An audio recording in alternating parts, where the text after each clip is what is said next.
this was a long time coming.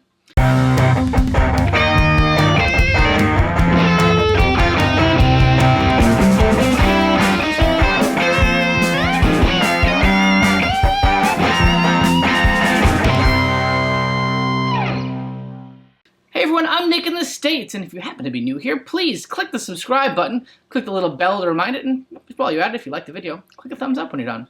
Right? Cool.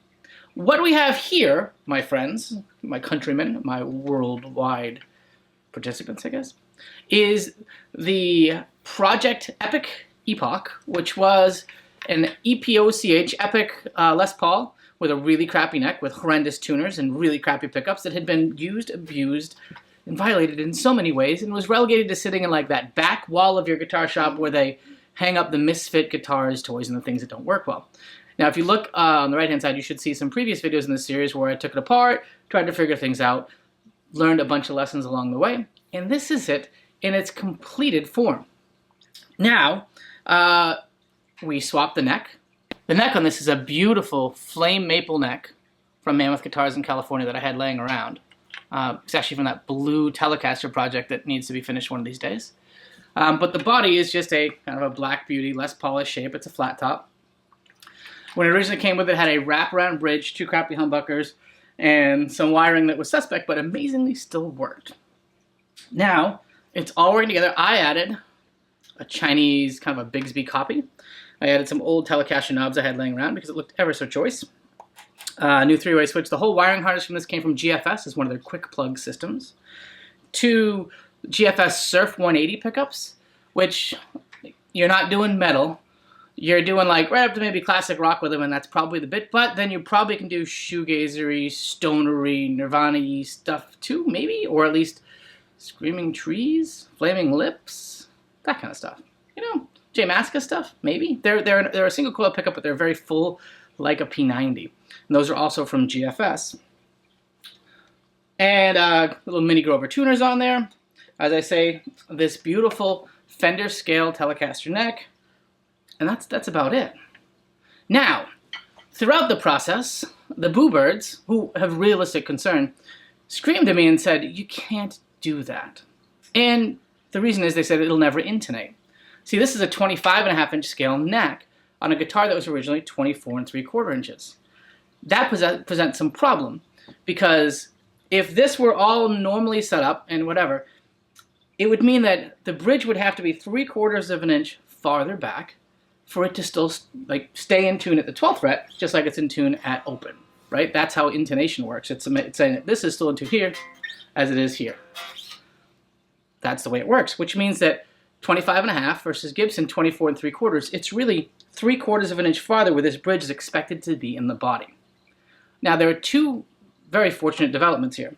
The first of all is, when I use the existing screw holes here in the back to screw this into the existing screw holes that were already in the neck from its Telecaster application, it gave me about a 1/4 of an inch gap underneath the overhang that you can't see because it's a 22 fret neck, where there's about a 1/4 of an inch gap right there between the end of the neck and the end of the pocket.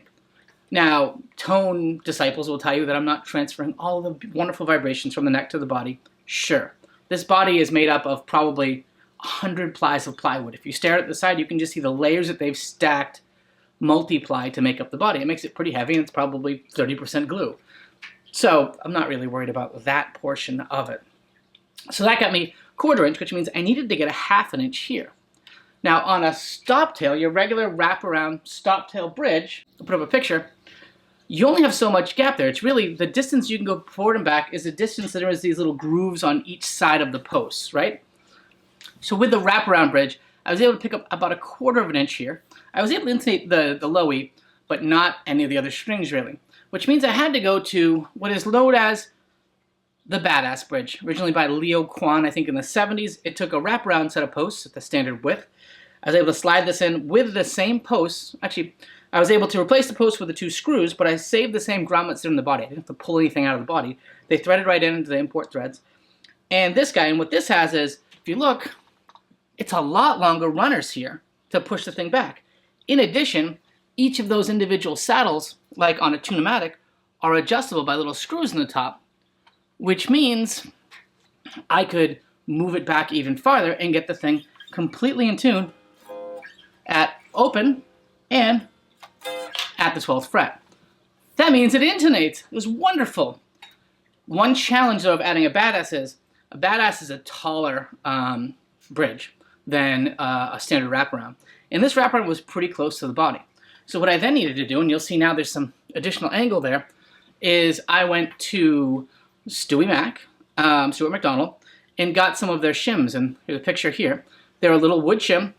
They come in different degrees.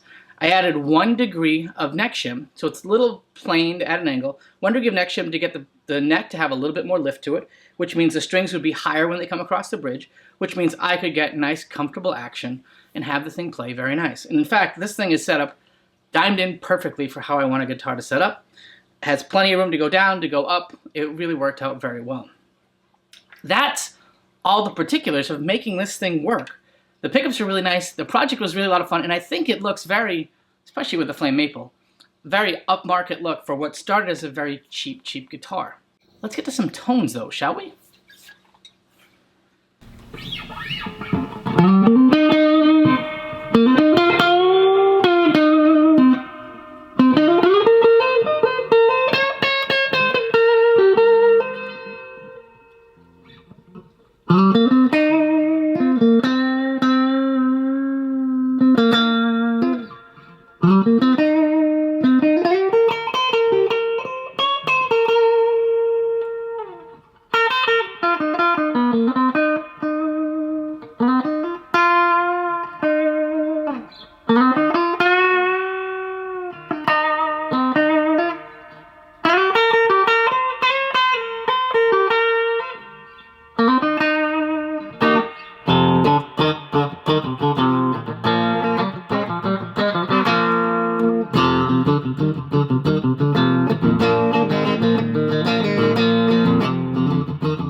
Surfy tones. It's definitely more leaning towards like a fattened up Telecaster-y, Fender-y thing.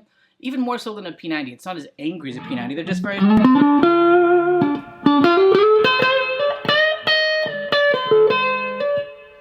Still very pretty, very nice stuff there.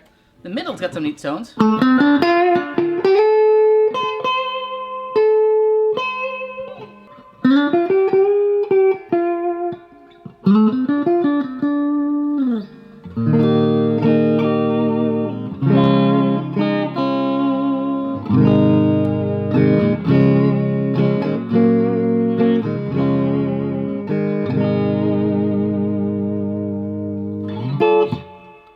Very, very pretty tones. Even the bridge is that nice little snaky.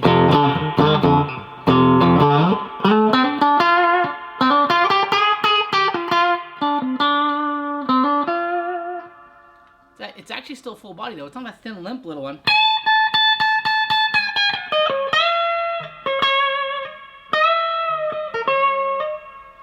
A little bit of goose to it.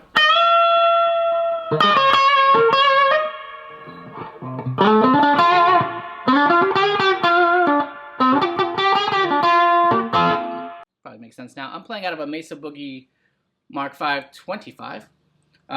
Playing through just the crunch channel on the top there. 10-watt setting. My board is a Polycom 2 tuner. JRAD Archer icon. Maxon 808 tube screamer thing. Hall of Fame reverb not being used here. And a little bit of BBE Sonic Stomp to give it a little bit of compression. Compression.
Really, really cool.